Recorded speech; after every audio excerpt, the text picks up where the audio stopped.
In the heart of Warsaw, Poland, in the year 1867, a little girl was born.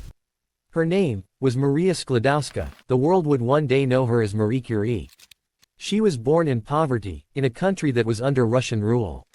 Education for women, almost impossible. Opportunities, none. But inside her burned a fire for knowledge. While the world told her, "You can't," her heart whispered, "Watch me."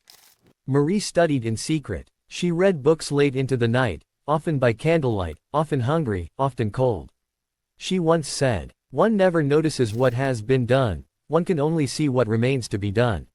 At the age of 24, with almost no money in her pockets, she moved to Paris to chase her dream of becoming a scientist. She slept in small, freezing rooms, sometimes fainting from hunger, because she would spend her last coins on books instead of food. But in those moments of struggle, she built something more powerful than comfort. She built resilience. In Paris, she met a man who shared her passion for science, Pierre Curie.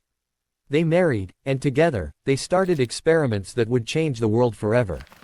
In 1898, after years of endless work in a small, broken laboratory, Marie discovered something the world had never seen before: radium and polonium. Her discovery lit up the path for medicine, physics, and chemistry. But here's the truth: recognition never came easy. She was a woman in a man's world. When the Nobel Prize was announced in 1903, the committee originally wanted to give it only to her husband.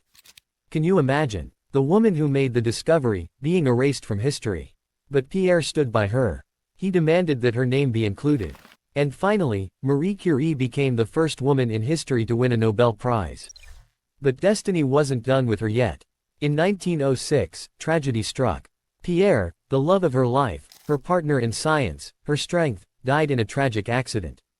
The world expected Marie to break, to disappear, to give up. But instead, she rose.